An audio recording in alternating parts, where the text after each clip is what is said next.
I am Blaze Bailey. You are experiencing probably the best show in the world, Poppitt's Corner.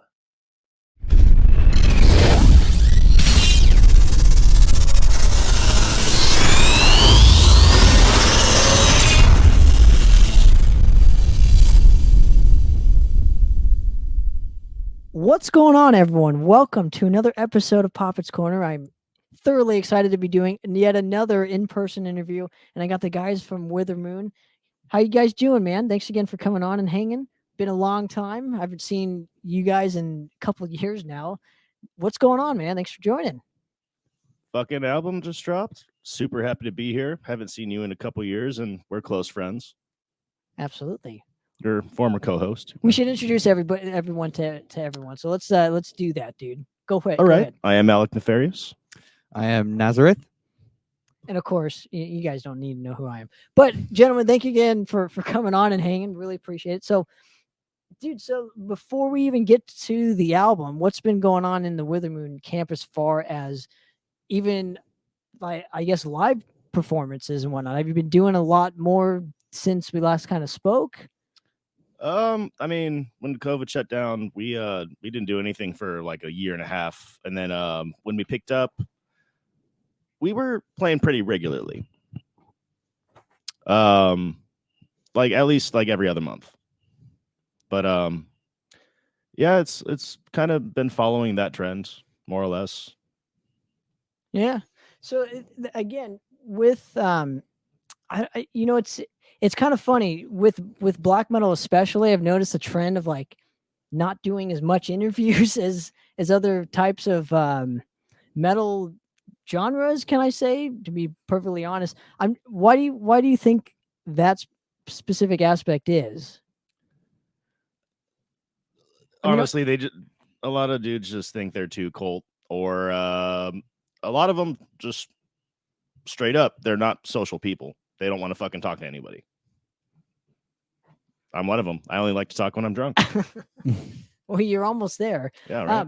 So right off the bat, I've noticed and we should obviously mention the title of it. The title of the record is a testament to our will. It's a tongue twister for me. It's going to take me a few moments a few times for me to get it right. But right off the bat, I noticed the drum work, dude, and I got to get to you, Nazareth, where you've come a long way since even jamming in my garage and whatnot. So I'm just kind of curious, how often were you playing the drums as opposed to, say, the guitar? Because I know originally you were playing guitar a lot. Yes, right? Yeah. So drums, I kind of picked it up more when I had a place in Santa Ana where I was like doing more active band practices, and yeah, I picked it up more then. But I remember, it was the old Madrasa drummer that was teaching me in the beginning when it was in your garage and stuff. Zach? Yeah, Zach was teaching me drums, and I was just terrible. I mean, I was terrible when I first started, like everyone. What about the drums kind of does it for you as opposed to, say, the guitar? Do you just feel more comfortable just beating the shit out of stuff, or is it? Well, I mean, I feel comfortable with guitar too, but yeah, I don't know. Drums, I feel like is a little. No, I'm not going to say easier because they're both hard in their own ways, but drums is more like muscle memory as opposed to like guitars. What's the word? You got to think more on the spot, I feel like, with guitar. Okay. If that makes sense. So do you feel more comfortable with keeping time? Is that just what is in your nature? I don't know. Maybe. I've never really thought about it. I mean, I like both instruments equally. It's just I play drums for Withermoon. So that's what I've been doing more lately. So has it been the default instrument because nobody has a fucking drummer? So you just kinda, yeah, honestly. Yeah, it's not like I favor drums over guitar or anything like that. And obviously let's even get some history on Withermoon and how you guys initially hooked up. Obviously, we've been in the same scene. We've been to the same high school, if I'm not mistaken. So yep. But you guys, I don't think, hung out a heck of a lot in during the high school years. So how did you guys initially meet and just become close friends? We met in high school. I'm pretty sure you introduced us, actually. And yeah, we weren't so close then, but Yeah, you were a senior when I was a freshman, Yeah. so we were only at high school for 1 year together. That's true. Yep. Yeah. So Wasn't that the case with you too, or were you? I'm 2 years older than you. Yeah, you were So, junior when I was freshman. correct. So I think. I went to there for 2 years. Yeah. In fact, I think the first year you went there, we played bull stock together. Was that the first year? Yeah, the Yeah. 2008. That sounds about right. Yeah. Fun stuff. Crazy it was so long ago, but how did regardless of the fact, so obviously you met in high school. When what about it clicked for you both? Were you into the same kind of styles of music or bands? Because you went, if I'm not mistaken, and correct me if I'm wrong here, you had a stint with Dismissed at one point. Yeah, You yeah. didn't even remember that far back. I know I'm going back a ways. Oh but- yeah.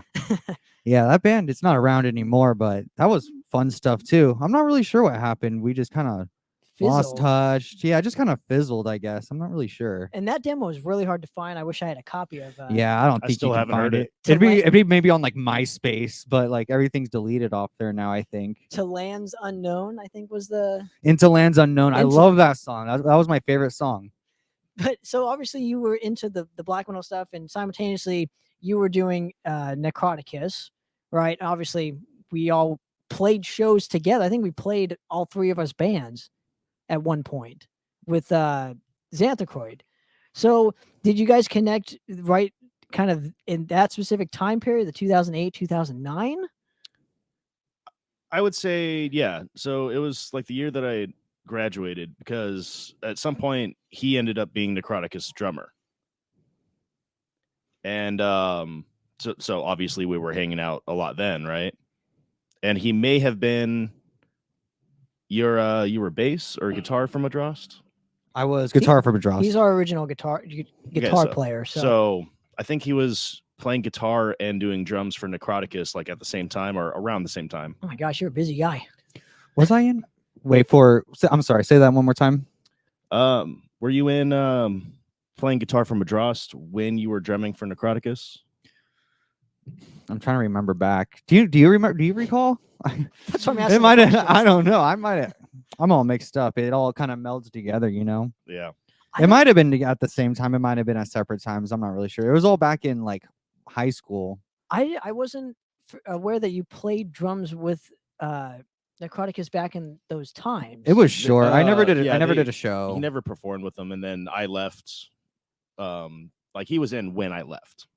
Oh, I see. So, but that was when your military days. Oh no, military came like 3 years after. Okay. No, that See, I was don't- just me just bumbling around doing shit. Well, so what about Necroticus impressed you enough to actually want to kind of jam with him? Were you just hanging around and they just needed somebody to fill in, or? I'm trying to remember back to how it all came up. I mean, I always wanted to play black metal. I don't know. I think I wasn't doing stuff in Dismissed at the time. Was it? Maybe it was Zach that contacted me, or you? Do you remember? I don't. I was actually just thinking about that. I'm like, I don't remember who actually brought you in, who talked to you about Yeah, it this or was when whatever. like who all? Yeah, Richard was in the band and Logan. Yeah, it was Richard, Logan, Zach, me, and you. Yeah, I remember Zach would. This was before I even had a car. Zach would pick me up and give me a ride. Yeah. Were you doing the hourly thing or jamming at somebody's house, or? It was Just- It was a house, but it Yeah. was honestly like to this day probably the dopest band room I've ever seen. yeah. It had a stage. It had a swamp cooler. Like it was so fucking awesome. What is a swamp? What is a swamp cooler? Swamp coolers. It's not like an AC in the sense that it like, actually chills the room. It's kind of like a giant ass fan that you can like dump ice into, and it will blow cool air then, but it just blows a very high volume of cold air. Now, were you kind of learning how to play shows, I guess, more comfortably with this specific practice room? Well, that was the goal, but with Necroticus in those days, we just, we were constantly replacing members. We didn't really get to play shows. So at least while I was in Necroticus, like way back in the day, before it became a more established thing, which was when I was in the Marine Corps. So years later, it was, mostly just replacing members. And we had only played 4 total gigs. One was the Backyard. You remember? You were in at that one. 2 Bullstock and 1 at Hoagie Bar Michaels. Right, that was the show I was referring to with the Dismissed and Xanthocroid and us and you guys. I remember that show. Those were the shows where you were vocalist, right? Yeah. Because after there was Ryan Raymer who was vocalist. That's way see, later. That's like, way later? Yeah, Okay. that's I'm like talking- 3. Yeah, my 4 timeline is not good. Yeah, that's like 3-4 years later. Oh, okay. I guess after I left, I think they met up a couple times, and then they just kind of scattered. And then when I think Zach probably moved to Illinois or something, he did that like 3-4 times. I don't know. And then when he came back, he hit up musicians. He found Austin and Jacob. And I think that maybe you knew Austin and Jacob, or I don't know how you came back into that. And then Ryan Raymer was a friend, and that's my understanding of how that kind of happened. Interesting. Now, why do you think that was with the turnover? Was it just not clicking on a musical level or personality wise? I mean, to the best of your back in the day? Correct. Yeah, with all this turnover that you had literally just mentioned. I think it was kind of personality stuff more than anything. And it was probably myself and Zach mostly. Between the two of us, we would just like scare people away. Because we would be like kind of like commanding dickholes, you know, like ain't nobody want to deal with that shit. Nobody wants to be told what to do. Well, but Necroticus has always been this like over the top dramatic style of black metal. It's because you've always infused the gothic aspects to it. Zach was very heavily influenced by Cradle of Filth. So, and you had my point in all this, and you had all the technology to keep kind of making songs and whatnot, but nothing ever came out of it. So I was always curious and wanted to ask you guys this, why that specific aspect never came to flourishing. Because like you guys at that specific point were like very ambitious and wanted to create, you know, an album. And back in the time period that I'm talking about, it was not the norm for us bands to do that, to have a record out. Most of us just kind of had demos. We didn't know any better. We didn't know what was we had enough material for a record. So we were kind of just trying to get all of it. You know what I mean? It was like, why just record 3 songs when you have 7? But even the 7 never came to fruition. I was just I know. Oh, trust me, I know. I was there. But yeah, no, it's like I said, we were in this constant cycle of training new members as other members would leave. I see. Or a member may get lazy, even though he wouldn't actually go anywhere. Practice would kind of halt as a result of that, especially when their house is where we jam. You know, it's just kind of how it was. It was this constant cycle of replacing members. So by the time they're up to speed, somebody leaves. Now for you, I'm curious, did that ever discourage you from wanting to keep playing with Necroticus during that specific time period? I think, why did I stop playing with Necrotic? I think, yeah, a lot of the members changed because I know you went to the Marines. We stopped because the lineup changed, like almost like everyone changed. I think the only member that stayed the same was Zach. That's when they got Ryan Raymer, Jacob, Austin. I don't know if there was anyone else. But yeah, I don't know. I'm not really sure. I think we stopped and it kind of like reformed and I wasn't contacted. I don't know. I think that's what happened because it was all different people, you know what I mean? And I didn't know those guys at the time. So I don't know. I think when Zach came back to California again, he like just put out an ad or something and he found Austin and Jacob from that. And they knew Ryan Raymer, so they just got together. And he's like, whoa, there's actually people that listen to black metal now around here? Like, what? Because, you know, in high school, that was kind of hard to find, but we also just didn't really know where to look. Well, back in those times, too, and you guys can both remember this, the only way to, like, see if there were, like, bands needing members was to go to, like, Guitar Center and the magic bulletin board. I believe Zach said that it was Craigslist. He put an ad on Craigslist and they replied to it. I see. Well, that's one aspect, but a lot of the times it was like going to Guitar Center. You would put like tabs on a flyer that you can just rip out and just hope for the best, basically. Like, yeah, I remember those. We did that a lot. Old school. Oh yeah. We had more success with colleges than we did with guitar centers, though. Interesting.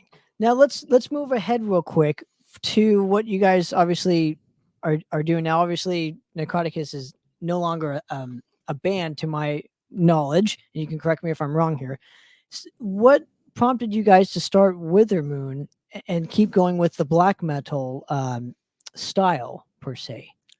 Okay, so with that, this is me coming back to California from the Marine Corps on the East Coast.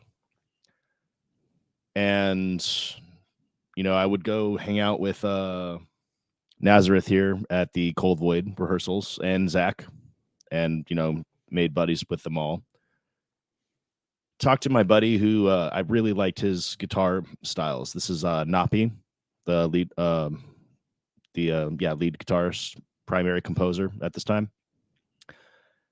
And I begged him to like, hey bro, let's start a band. And he said no the first 2 times, and the third time I said, hey, we're starting a band. He's like, all right, whatever. So I'm at their practice and I'm like, hey, funny question, you guys know a drummer? And Ryan's like, I'm down. I'm like, fuck yeah. Yeah, I remember that exact moment. I think I told you, I was like, oh yeah, I want to play drums for like a black metal band. And you're like, oh, I'm like trying to start one. And then yeah, I just joined that way. And the name we had originally was The Evils of Man, which we never even discussed. That's just what I was calling it, and everybody just went with it for a while. And it was after the first show that they decided they wanted to change the name, so we had this, you know, long, several-week voting process, and Withermoon is the one that won. Actually, the ironic thing, it wasn't even voted in. Somebody was just like, how about Withermoon? It was one of the names on the list, and it wasn't even one that people had voted for. And all of us were like, all right, yeah, fuck yeah, why not? So we were actually almost called one of the songs on the record, Abhorror. That was almost our name. That was one of the popular picks between us. Now, what does Withermoon mean to each of you? I want to ask each of you guys, to you, what does it represent? The specific name to you personally? Dying moon. Moon represents the night, represents lunacy, craziness. Dying, aren't we all? That's all it's about. It's just this utterly negative name. Withering is just, it's not even dead. It's the process of dying slowly. It's an interesting concept. But to you, is there any like inner turmoils or inner like thoughts, I guess, with the specific name? Does it represent anything that obviously, you know, not just by definition, but I'm just saying internally to you, what does that represent? Oh, nothing. Oh, it was okay. literally a name that I thought sounded kind of cool. Brought it to the guys. There was a list of like, I don't know, 160 band names that I came up with when they wanted to change the name. So we Did you write a voted. book? You brought a whole book or a whole essay? No, or? I just wrote them down and I looked up all the definitions and then I cross-checked them all with Metal Archives to make sure they weren't taken. It's what you got to do now, you know? Yeah, there's so Pretty many. much. You know, I should have actually done a Google search too. What would that? Because I found they're not around anymore, but there was a band called Withermoon in Canada that was a like psychedelic doom band. Interesting. And the bigger problem that we have is this fucking app game, like phone game, I'm pretty sure, called War Dragons, that has a like expansion called Withermoon. So if you do a Google search of Withermoon, half of it is us and all of our random shit, and the other half is all that game. I did not know about this. That's funny. That's annoying. At the same time, It's a little bit, yeah. Funny and Not gonna lie. annoying.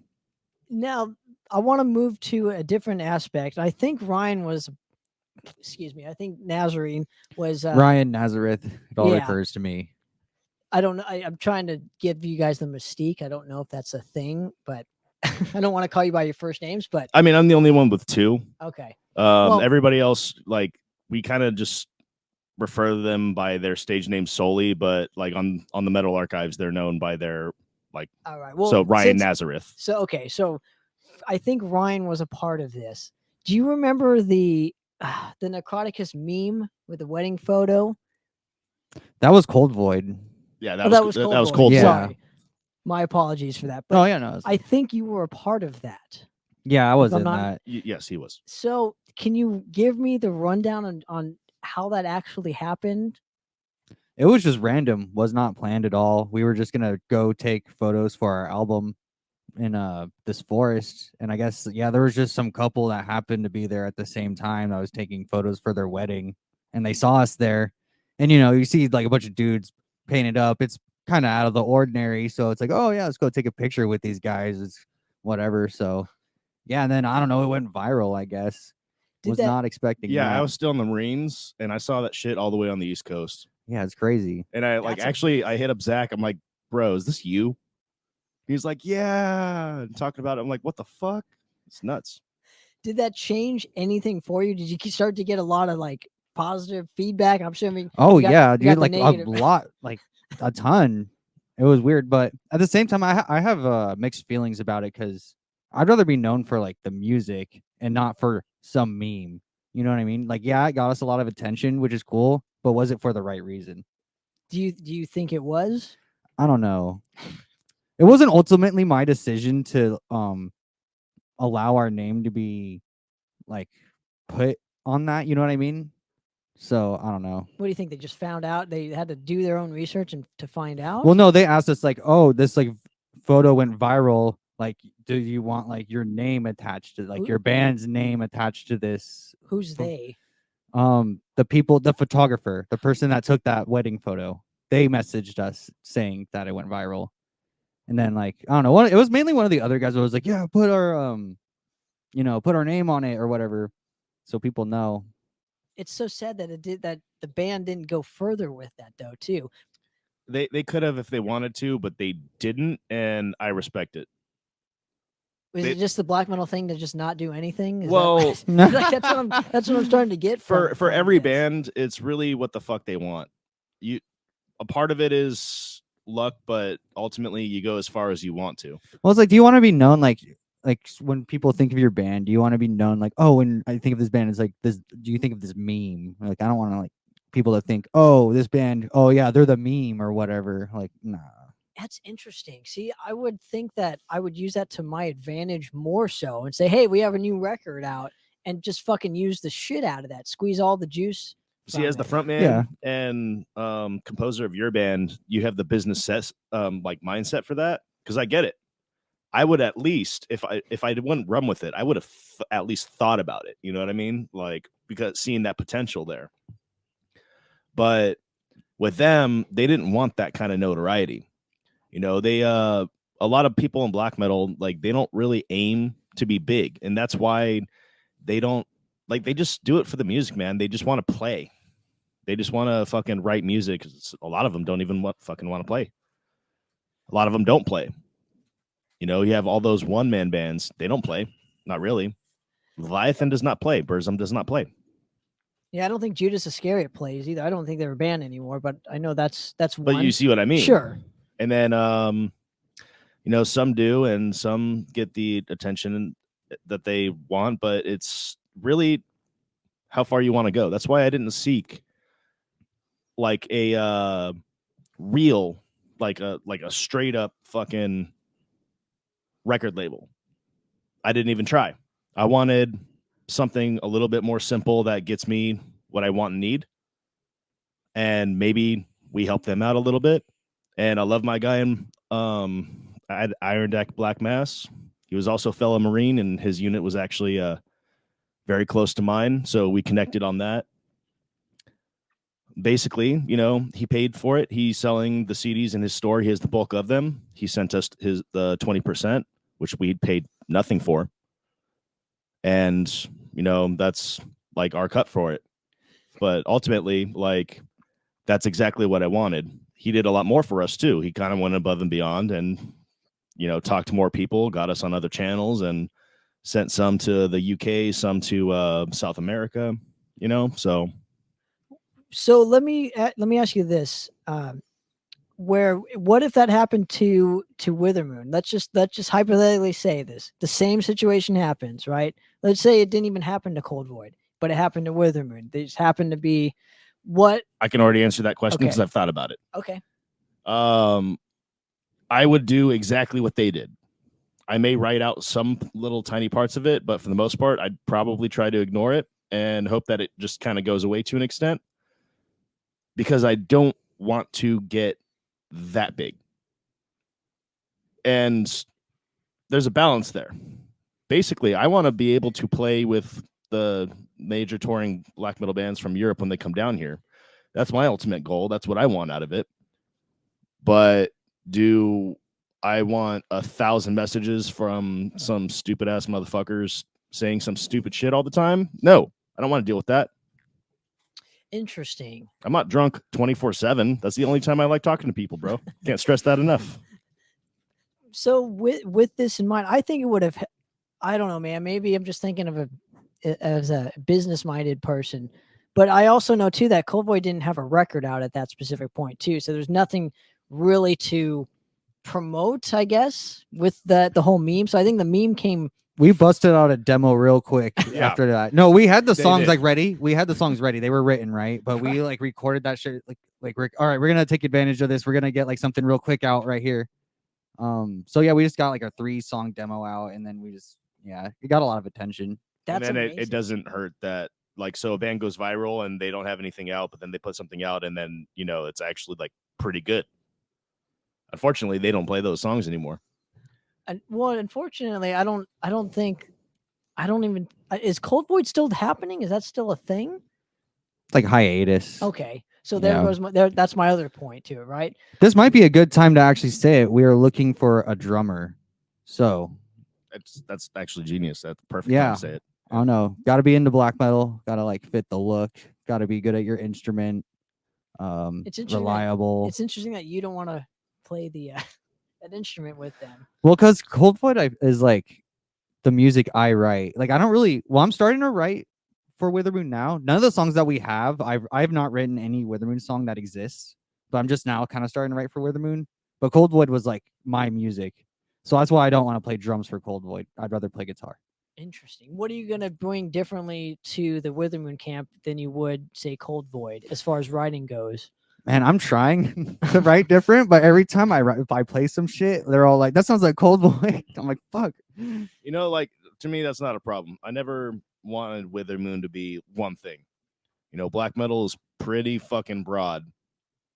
And I think there's room for, you know, a little bit more. You know what I mean? Interesting. So are you gonna? It'd be kind of cool to see you guys. I mean, I'm just a music fan, so you know, with black metal, it seems like it's always one dimensional stuff. It's either the blast beat or it's the standard. You know, I would say the standard Withermoon beat because you guys do it all the time, especially on track. You know, the opening track to the record, right? It starts off with your specific drum beat of just a, you know, kind of thing. I would like to see more like clean guitar aspect being implemented into black metal just as a whole genre itself. Well, there are a lot of black metal bands that do that. Like, there are a lot. Like We haven't atmospheric actually- black metal. Yeah, we haven't done that yet. But, you know, the door's open. Like, we have distortion pedals. We can make that happen. Well, If anything, I'd like to mess with keyboards Ooh. in music. I've been thinking about that Yeah, too. Actually. keyboards is Just always just a great little in bit. black metal. Just Yeah, like- not over. You could definitely overuse it and make it sound like not good. But if it's used like to the right extent, it makes it sound amazing. do you think that can apply to every other kind of extreme genre? I always thought like see with Yeah, keyboards do like they do a awesome lot of- shit for like every. I mean, even like every brutal genre, death metal, yeah. keyboards and brutal death metal. I've heard it and it was dope. I mean, I've never heard it. I can't really imagine. I don't know. Criminy from here, oh yeah, they were like that. oh yeah, I haven't heard that name in ages. Yeah, dude, that shit blew my mind. I was like, holy fuck. How is this not like a more common thing? I think it's because most people don't want to take those chances in music because obviously I think there's like a negative connotation, but who gives a shit? If two people like it, then fucking do it for those two people. Well, because you're going to do it for you're doing the music for yourself. you know, yeah, that's what I was gonna say. Like, fuck everybody else. Do it for you. right? I mean, we implemented the keyboard aspect on our last record, or our last 2 records, and they've been fucking selling like hotcakes. So goes to show that it doesn't, it just whatever adds, I guess, more to the music.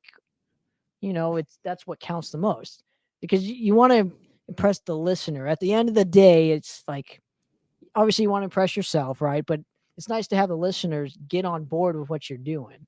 And I always felt with black metal, because it's so one dimensional, not a lot of people can get into the black metal aspect. But I guess that's fine, because black metal is mostly music for, the musicians that create it, I guess.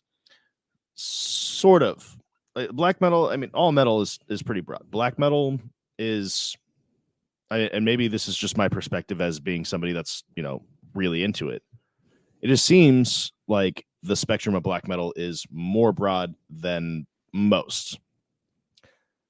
And that, just like, okay, so you mix things with death metal, right? You have death thrash, you have black death. Yeah, some black metal sounds almost just like death metal. Like, you'd show it to someone who doesn't listen to Like, death metal, they would just be like, "Yeah, this is death metal." A lot of Like, war black metal sounds like death metal to me. Like, a lot of it does. There's a lot of raw stuff. Yeah. Clean cut stuff. I like the raw stuff personally. But then, it's known for the symphonic black metal. It's known for the the ambient and the depressive. I've heard banjo in black metal, and it was kind of dope. What, Panopticon? I was thinking of Take. Oh yeah, Take. They both, yeah. There's multiple bands that do like weird This is shit what like I'm that. saying, like, it's so vast. I always refer to it as being malleable. Do you think that comes from the influences of black metal in general? Because Bathory is a prime example of a band that literally did whatever the fuck he wanted to do, and everybody else almost copied it. The whole Norwegian scene, after listening to the first 3 Bathory records, there's nothing better than those first 3 records for me personally, just as a music fan. Those are my favorite. My favorite of the Bathory records is the first 3, the first 4 actually. Yeah, I would say 2, 3, 4. Not so much the first one for me, but see, I loved the first one and the Return, but I especially loved the Mark. Oh gosh, damn it! What the fuck is it called? Under the Sign of the Black Mark. There you go. Yeah, it's always a tongue twister. But my point is that seemed to be almost like a perfect record. It was a third album from the band. He wasn't afraid to just him at that point. Yeah, well, I think he had like a drummer jamming with him too. As far as I know, it was him. Like, after the first record, it was all just him. I'm not exactly positive. He might have had one or two. I could be wrong. That's just my. I mean, he's obviously the main guy, but he might have had. I mean, I could be wrong. Well, I believe Korthon hired a drummer with a ridiculous name to do the drums on it. But my point in this whole ramblings that I'm doing right now is he's almost like the creator of modern black metal, I would say, with those first 3 albums, because after that, that's when the door opened for stuff to be emulated like that. There was no band doing what Bathory was doing in 1985, 1984. No, not really. No. So, but he did whatever he wanted in those records. And because of that, it made it okay for other black metal bands to implement keyboards, to implement different styles in that specific music. Do you know what I mean? And then to a certain point in black metal, it became this monotonous thing. Like, people stopped being innovative with black metal. Well, no. They never stopped being innovative with black metal. Cool. I like it. Prove me wrong here. Okay. No, dude. They've done just about. They still surprise you too. When I just saw Abigail Williams not that long ago, like, they blew me away because they were using all these crazy effects that you never hear in black metal, but they were still black metal as fuck, still super evil. And even the vocalist, like, he's holding back the whole time. He's chugging cold beer. And as a vocalist, I'm like, how the fuck are you keeping up with these highs and drinking cold beer? How the fuck does that work? I know better. And at the end of the day, I'm just like blown away by how different their whole new album is. And the Chris from Vili Chaos, he was also part of that show. He was playing with them. He was touring with them. So they had the cello live as well. Well, that's one anomaly band. I'm just talking, I guess, raw black metal for me. Well, raw black metal is just one subgenre of black metal. And yeah, in raw black metal, it might get a little bit monotonous because that's just the one thing. But what I'm saying is black metal as a whole has a very large spectrum of it. Just like any subgenre or genre of music, I would Yes, say. Yeah. But so what I'm saying is it's people that have never stopped creating or doing new crazy things with it. Right. I guess I wasn't saying as a whole of black metal. I was just saying for, I guess, a certain type of black metal. I've noticed that there is not a lot of innovation when it comes to, I guess, the raw stuff. But no, the raw stuff is not supposed to be innovative. It's supposed to be exactly what it's called, raw. Yeah, it shouldn't change. Yeah, it's what it's always been. It's like fucking just pure fucking hate straight out of the heart. Now, what is a depressive, suicidal black metal? Isn't that a subgenre? That's a weird one. Yeah, there's some good stuff in that one. I like that one a lot too. It's cool. It's cool, Yeah, but it's weird. weird. It's a good subgenre. They use a lot of major chords, which is already weird for black metal. And it's like a lot of it that I hear is like simultaneously like almost kind of like happy, but also super fucking sad at the same time. You'd have to hear it for that to make sense. You really do. Like it's a crazy thing. It's almost like a lot of the songs that I know are depressive because I get confused on what is generally classed as that sometimes. But a lot of those songs are almost like the whole song is like one long way of saying goodbye. It's an interesting concept. What is the band with? They didn't really do this, but it was like a PR thing where they stapled like pig hands to their. Was it Shining? Is that what the band is? I'm thinking of. Where they literally went to a sane asylum and recorded it, and that's the album. I think I know what like album cover you're talking about. Yeah, it looks like his arms are chopped. I don't know a whole lot. I mean, I've listened to that band. I don't know. It's weird, man. Yeah, I couldn't really get like the taste for it. So I don't know. I'm not really sure what the story behind that whole like picture is. I've always been kind of curious though. I don't know. I've always read that it's like they recorded it at like an abandoned church or something, where like they used to have a psych ward or something, or they went into an abandoned psych ward to record, and that like they had all these trippy noises. Or I feel like somebody has definitely done that before, and I think I've heard this story before. I don't remember what band it is. I don't want to say it's The Shining. It doesn't really. For me and what little I know about them, that doesn't really seem like exactly I could be what completely wrong here, but my point all this is that's a question for Chris. Black metal to me has done some crazy stuff. I'm not talking smack on it. I love my black metal, but to me it just seems like all that kind of stuff originated from, to me, the first three Bathory, with I guess some of the Venom stuff that made it okay for you guys, for that specific genre of music, to just go off, because he does a lot of interesting stuff in those, especially the Under the Sign of the Black Mark record. I don't know, that shit was life-changing when I heard it. Well, that's really the first time anything like that had been done. Sarcophago is a prime example. That same year, there's a lot of bands that do fall under that, kind of black metal category. So for instance, from here, the first black metal band from the United States as their class and called is Absu. But to me, when I listen to Absu, I don't hear black metal. I hear death metal. They're from Texas. They're cool. They're huge. They're awesome. But would I really define that as black metal based on their sound? No, I wouldn't. I guess they identified that way, though, which is why they are considered to be the first. They're the earliest to do it here that anybody knows of. What year? Do you know what year that was? Or what year they started? No, I never looked that up. It's like the 90s or something, wasn't it? Has to be the 90s. I just know that the first three, to my knowledge, for the United States are supposed to be Absu, and then Vaughn, and then Ritual. Oh, interesting. I didn't know Ritual was number 3. I didn't know they started that early. They've been around for a fucking minute, bro. And then Ritual would also technically then be the first from LA, Or California, my itself, knowledge. correct? Is Vaughn Well, from Cal- Vaughn is when I try to research into that, it's like they're like kind of from Hawaii and kind of from California. So I don't fucking know. It's an interesting concept. I like our black metal talks. I like learning about these specific genres of music.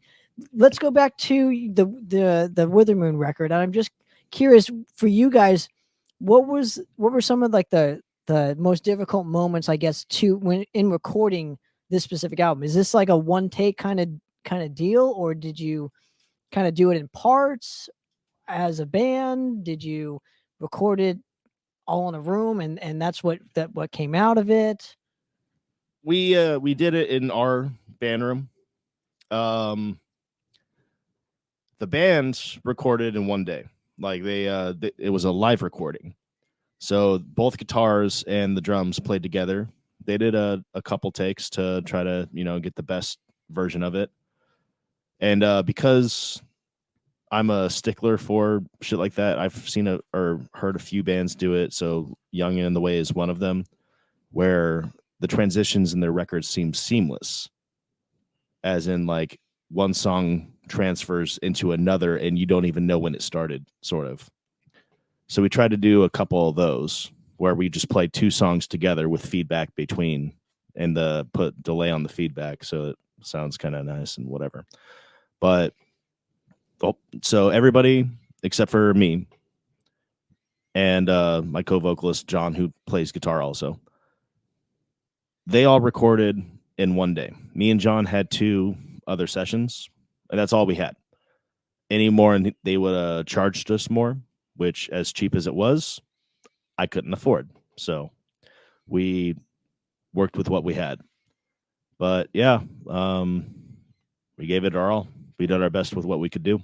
Now, for you specifically, what were some of the harder, more challenging moments, I guess, on this specific release? Because, I mean, it's like I said, it's your first debut album too, so this probably was a joy to do, just based off you guys playing these songs over and over and over again for years and years and years. I know it's been a long time coming. Yeah, most of those songs are at least 3 years old. Wow. So for you, what were some of the difficult challenges that you kind of had to overcome being a drummer?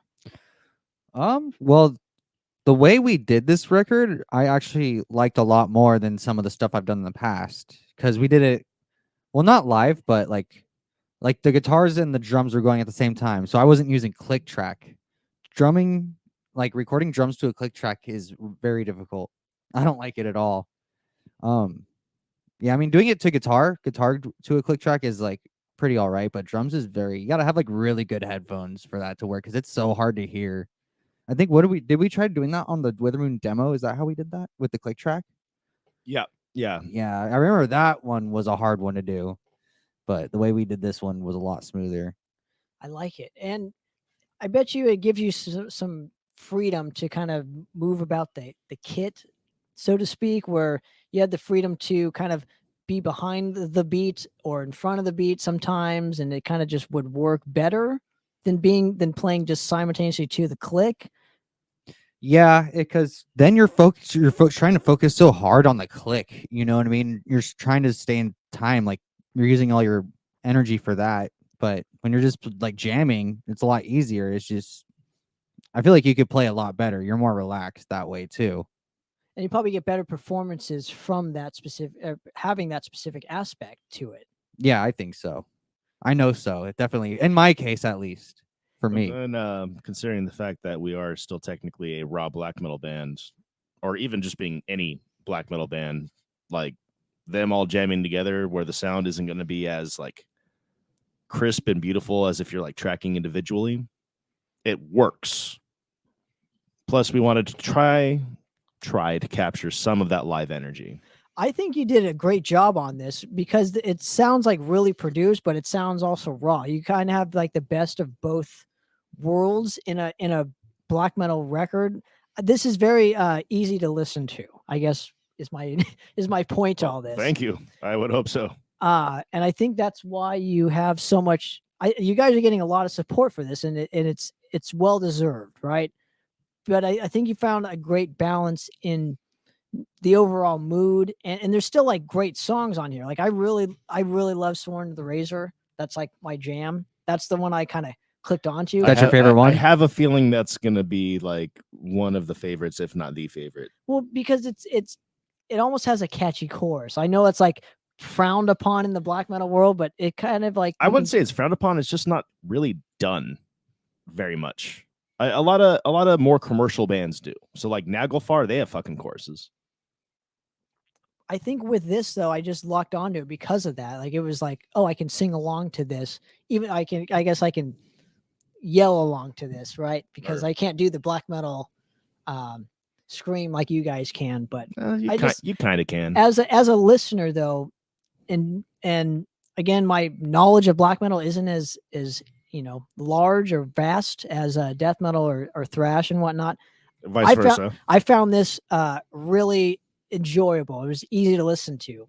So I'm looking forward to hearing it again and again and again. So, how did you guys specifically find even your producer to produce this record? And your choices for him? Was he just the guy that was rightfully available at the time, or? I was searching, and it was kind of luck that I didn't know that he produced.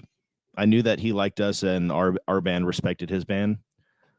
His band was Kush Frost, and this is Mark and his company for production that he has is Patriarchy Sound. So with Mark, I didn't know what he could do. He sent me something that he did. He produced a death metal band. I don't remember what they're called, but I'm listening to it, and it reminds me of one of our friends' bands, Malignant. And for like a death metal band, I was super into that. It sounded like ultra classic, just awesome. Like even raw for death metal, which back in the day was kind of normal, it was awesome. So I'm hearing this, I'm like, with a few tweaks, this is almost exactly what I want. So I hit him up. He gave me a price, which was not going to find a better price anywhere else. I think that it was a big part of it was, the homie discount.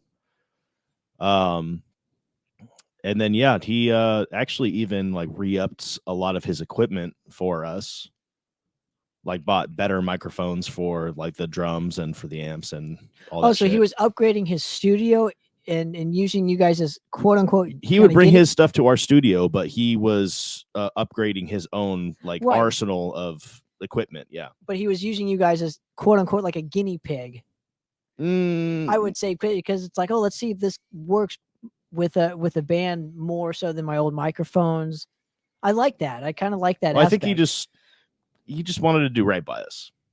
I mean, not to my own horn, but we were kind of his, I guess, sort of premier clients for the time, so. He just wanted to do the best fucking job that he could, having high hopes for it and getting credit for it. Obviously, that as a businessman brings him more business and gets more out of it. Charge more for down the road. You build it up. Now, how did he work with even finding the drums, like the sound, the mic placement? Did you guys kind of like listen to a couple records that you wanted to kind of emulate, and that's what the sound that you got? Okay, so that would be all me, I guess, because I'm the one that he was sending tracks back. This is how we did it. He wouldn't let me come over. He would send the tracks. I would tell him what I would want. He would send the tracks to me. I'd listen. I'd be like, change this. This went on for a couple months, until we kind of found that sort of ideal ratio. And then he started putting the final mixes together. And then there was even 3 different versions of the master. So it was a pretty long process to get that to that point. It's interesting. Now, what are your guys' plans as far as promoting this even further than say, and we'll get to how you guys kind of got in contact with the label, but I'm just kind of curious what you guys have planned for promoting this properly. Not as much as I would like, but We're making tapes and vinyls. we are. Yes, our label is also doing. That's at Iron Deck Black Mass. Also doing tapes and vinyls for us, which will be coming out this year, later on throughout the year, and kind of scattered to say. So it's going to be almost like a 3-step release for the year. Now, I haven't heard from Ryan a heck of a lot. What do you want to see out of this specific record that you haven't gotten in any of your past recordings? As far as a reaction goes, or as far as I don't know, you guys to be known or not known. I mean, what is your specific goal with this record? I mean, just having one record out, you can only be like so, I don't know, I guess big per se. So I guess I wouldn't get anything out of it that I haven't gotten already, like out of the Cold Void record per se. But it's a step in the right direction for it to progress more than what I've like done. We'd have to get like more records out. That's what I want. I want more records. And that's how I think you become more of like an established band, because when people go to listen to you, it's like, oh, okay, I only have like one record to choose from when I listen to this band, as opposed to like, oh, I can listen to this band that has like 7 albums. See, it's interesting that you say that black metal doesn't want to be known, but they want to be like respected and established. Well, it's about the music. It's not. Yeah, It's because they're artists, and not to say that anybody doing like, I don't know, death, thrash, whatever, doom, aren't. But it's a different kind of art. It's an art that's in a sort of where the passion is more important than the business component. And again, I'm not saying that's not true for everybody else necessarily, but especially for black metal, they don't necessarily aim for notoriety. You know, they it could ruin the image you're trying to set. It's one giant fucking art project, all of it. Like it really is. It's a lot of it. It's stops. it's a lot about image, really. Image, well, appearance is reality. Image is important, and what you're trying to sell is part of that. And I mean, if you're even trying to sell shit, there's a lot of bands that don't even charge. They just fucking put it out there, and they don't promote it. They just make it and then release, and that's it. Interesting. Yeah, sometimes there'll be a band that I'm like really into.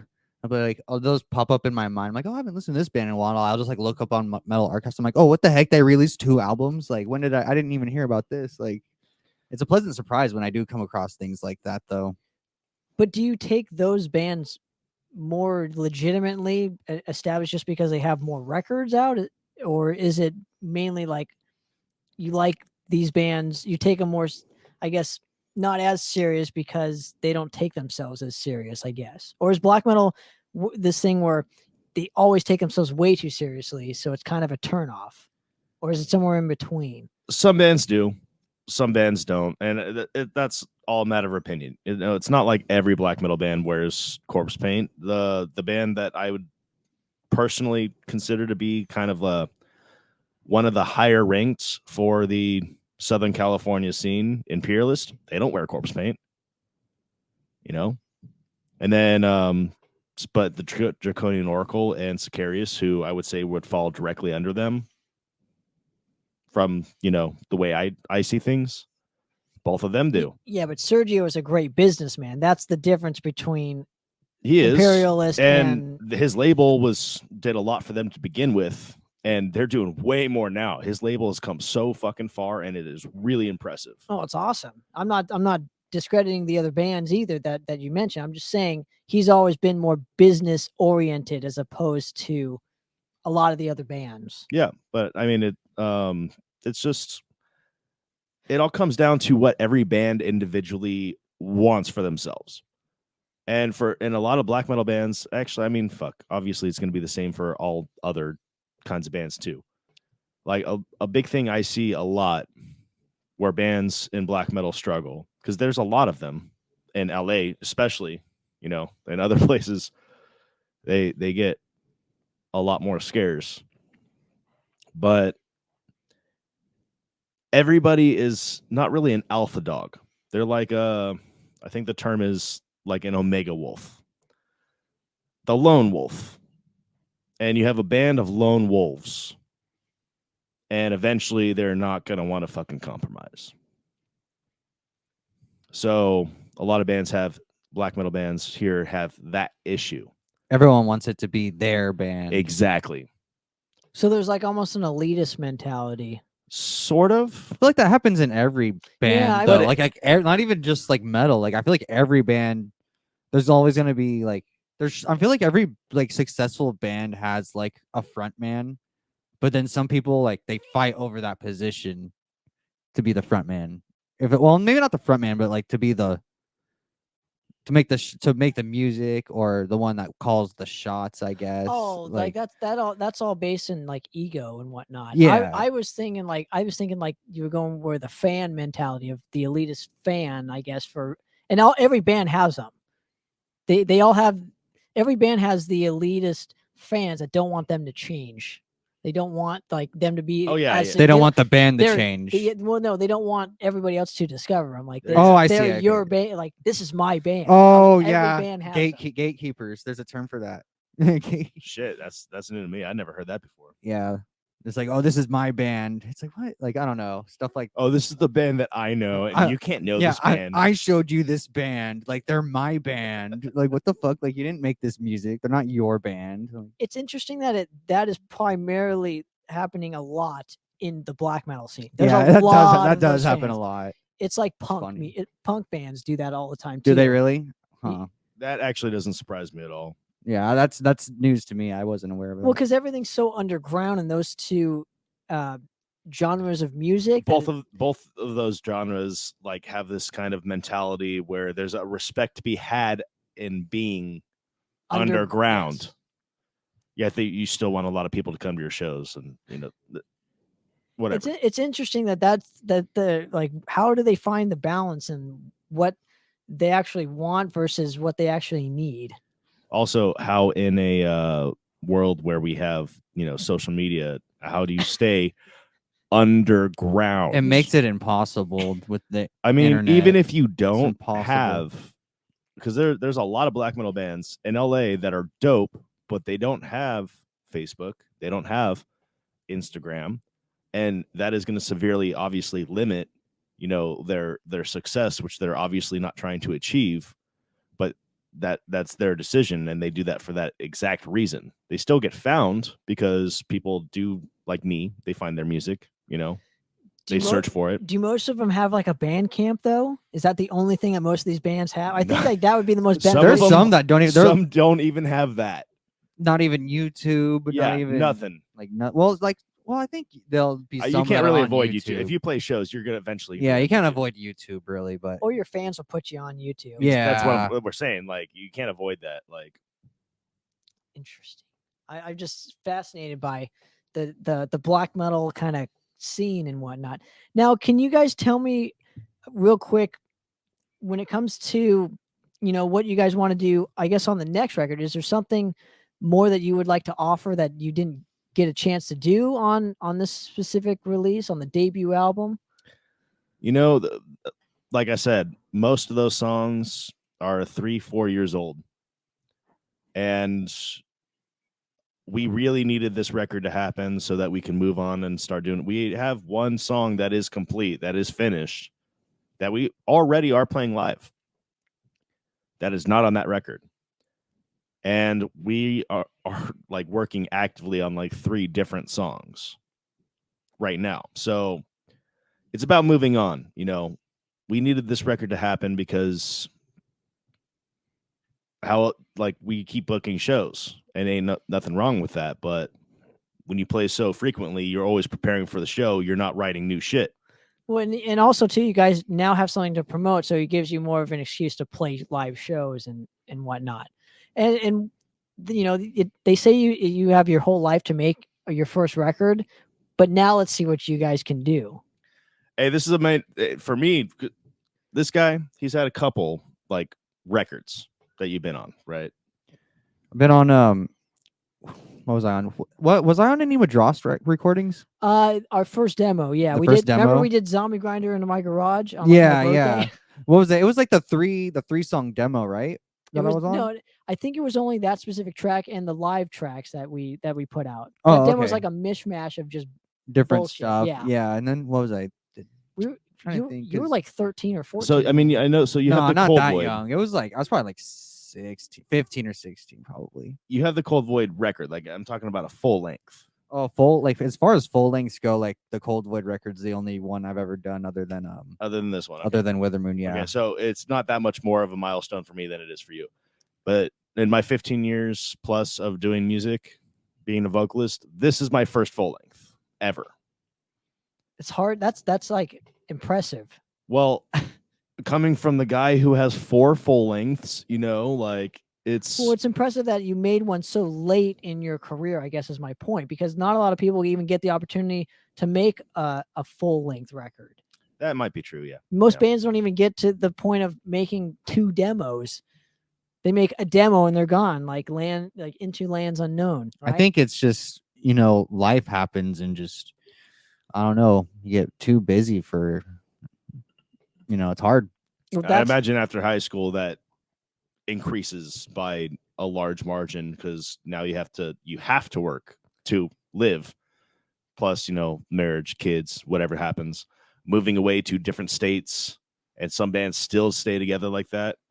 Gravespawn, one of their members lives in like the other side of the fucking country, and every time they play a show here, he flies down. yeah, that is true. That is true. Yeah, like bands still do that shit. I did not know that. That's pretty cool. Yep, that's why they don't play that much. What are your guys' goals in terms of a longevity wise? I guess with music in general, do you want to have a legacy set in stone for you guys, or is it just like you want to only do a couple records and that's it, or is it you want to tour? The ultimate goal for me is just to tour the world, is to play in front of many people as possible. It's not the same for everybody. That would be dope. Like, I'm not gonna lie. So my original goal was to play with Horna. We did that in the first 2 years. Go figure. I thought it would be at least 10 if Horna was even still around at that time. So then I'm like, I don't know, Mayhem. They're coming down. We're not playing with them though, unfortunately. Maybe in 5-7 years, whatever. But yeah, getting paid to play in Europe would be fucking awesome. I'm not gonna lie. I'd hop on that. But really, it's just seeing how far I can take it while, ironically, limiting the forward movement at the same time. Like more, not really limiting, controlling the forward movement at the same time. Are you speaking creatively wise, or are you speaking? Creatively wise, it happens when it happens. And so this is, I'm going to quote dude from, he was the vocalist who killed himself from that one band, Kettle Cadaver. Oh yeah, what was his name? I'm skipping on his name. My cousin did the documentary Dead Hands Dig Deep. Dead Hands Dig Deep. Yeah. He said, sometimes the gear's there, but there's no magic. And sometimes the magic's there, but there's no gear. It happens when it happens. You write songs when you write songs, and your songs are fucking magic when they're fucking magic. But you can't really plan for that to happen. You can be like, oh, we're going to work on new shit. And then, you try. Sometimes it's there. Sometimes it's not. Sometimes you're inspired. Sometimes you're fucking tired from working all day or whatever, I think it's the best when you're by yourself. No one else is around writing stuff. Well, For me, at least. What is your ultimate goal? Is for even just music in general? Do you want to have like a legacy built? Do you want to have multiple records and just kind of, because what a record is, for at least in my opinion, is kind of like a photograph. It's like, this is where I was at this time. Oh yeah, yeah. But for me, I'm just saying. Yeah, it's more about the record. I want to make a lot of records. Okay, cool. Yeah, that's my kind of thing. I mean, the shows are cool. They're fun. But a record is that's like a part of history. You know what I mean? It's there forever. It's something to show for all the effort. Yeah, because a show is like, it's like a might legacy. be a YouTube video of that, but you're gonna have way more listens of a record than you are watches of a YouTube video. Well, I've always quoted this. I've always said this is, a show lasts one night. A record lasts forever. Exactly. Yeah, totally. Yeah. That's just my personal thinking of records, which is why I like to create record after record after record and whatnot. It just, to me, it's more fun to create and record rather than playing a lot of shows for no apparent reason. A lot of bands do. A lot of bands like to play shows for no apparent reason, and that's great. I 100% agree with you on that one, though. Yeah. That's the way. That's my way of thinking. You know, to be honest, like with shows, it's like if the bill's right. If I want to play with the bands that I'm playing with, that's like when I'm fucking down. Well, it has to make sense. Yeah, For if Horna me- shows up, you're playing that show. Yeah. Well, so that's the one where it like makes sense because like maybe they book a bunch of bands that you don't necessarily want to play with Horna, but I'm saying like so like our next show, for instance, you know, like we know all of those bands. We've played with most of them. And the one band on that bill that we haven't played with, my wife is in. So, you know, fucking awesome, right? Right. There's that camaraderie there where we've all played together before. Well, maybe not all of us, but we've played with all of them before. And we all know each other. We all respect each other. So it's a fun ass fucking night where we're all hanging out. We're all talking between sets and fucking, you know, like supporting each other and all that shit. It's dope. Do you think that you'd ever want to, I guess, collaborate with any of these people and make like a ultimate fucking black metal SoCal black metal project? Just do like a couple records with that as well on the side, or is it just like you want all your eggs to be in the Withermoon basket? I think that in the black metal community, we love to see each other at shows, and some of us like to hang out outside of shows, like our very small cliques. But I also think that all of us, for the most part, maybe not all, but I know for me and most of the people I know, they don't want to hang out or talk to people that often. It's shows is like the main fucking point of it, and maybe online you'd like fucking give a fuck yeah, bro, whatever, you know, all about the support, and support's real, and the camaraderie is real, but it's more of a limited thing where it's going to be mostly at the show. Okay, so there's no super groups, and you have no interest in doing There's- like super groups. I mean, for us, no, but No, for there- you. Split. I mean, splits are good. Oh, yeah, splits are dope. Splits are always good. Yeah. We If we got something new and there's a band that we like and respect that wants to do a split, we'll fucking do it. No, hands down. do you think that like compilations help a lot in communities as well? Because where I'm going with this is yeah, you can play shows, right, and whatnot, but I think being on a record all together, you know, your fans can probably get into, you know, this band, or my fans can get into this band kind of deal. Like there's always something new when putting a lot of us bands on a compilation. I feel like that's the point of splits as well. Correct. It's the Yeah, same thing. Yeah. yeah. Sort of. Like I would say compilations probably not. It's cool to be on. It's fun to participate in, but it's not really gonna do a whole lot for you. Like at least for, you know, like us and our sister, we were on a compilation, and this was the first time we played Runefest. That did nothing for us. Like, we're on this compilation, there were so many copies made, they were all sold there. Well, that's why.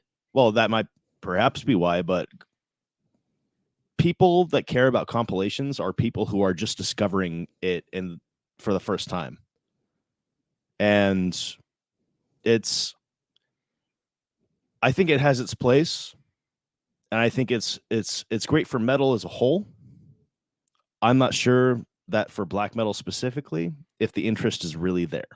See, I'm speaking more of the bigger picture, not just as like one piece in the puzzle, right? I'm not speaking just for black metal. I was just speaking for the overall vibe, you know, for music in general. I think compilations are super beneficial. So when I first started, and a lot of bands I discovered initially were from compilations. And this is what I'm saying. When you're getting into it, you know, my dad bought me a Nuclear Blast compilation. He bought me some other one, you know, like, and I discovered so many fucking bands. I mean, granted, these are all bands that are already on their label that is making this compilation. But my point is, like, that's how I found them. But it's also made for the fan that's a fan of that specific band, like the completist.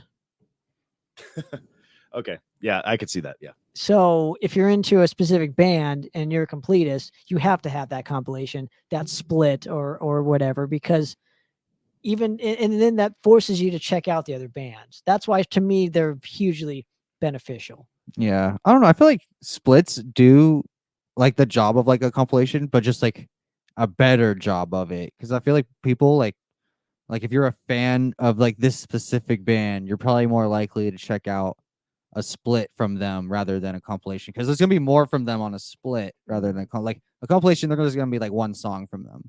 A Well, yeah. split, there's gonna be like maybe 3, possibly 4, something like that. And you make a good point where you can have more of a better representation with a split than you could on a compilation because you only got that one song. Yeah. Yeah. I mean, you got to think with most bands, right? Like for our record, no two songs really sound the same. And there are a lot of bands like that. So to be represented with one song It's hard. is kind of ridiculous, like to think about, like, so you put your best one forward, the one that you think people are going to like the most. So And you mentioned Sword of the Razor. That is one of the ones that I put forward as one of those songs because I think it would appeal to beyond the death metal crowd. I think it might even appeal to like the or beyond the black metal crowd. I think it would appeal to the death metal crowd. And that's the main reason why. Like so, and also Sword of the Razor, Abhorror, they're the two newest songs. So those are the two that I just put forward anyways. right. So I guess with this in mind, I want to thank you guys again for coming on and hanging with me and doing this and helping me promote this killer record. Now, where can people find the Withermoon stuff? And tell me a little bit about the label that you guys are on. At Irondack Black Mass. He's from New York. As far as I can tell, he does it mostly entirely himself. His store is actually pretty impressive. It seems like he works with a lot of bands from overseas, or he works with other labels to do distribution. So he sells it on the site. Like he has a lot of like big names on there too. But he does. We got introduced to him from our homies from Cultivodium. Not Cultivodium, as far as I know, is not on there, but Isatai, their guitarist's like solo project, is. So you're speaking like a different language to me with all these fucking band names. Yeah. Dude. Well, the people that know it are gonna know it, So, anyways, he told me about them. I hit him up. We connected because of our, Marine Corps background, which brotherhood trust thing, sort of, It's trying to explain it in so few words. But, I just trusted him, and he was what I was looking for, which was nothing, I guess, fancy. I didn't want to sign a contract.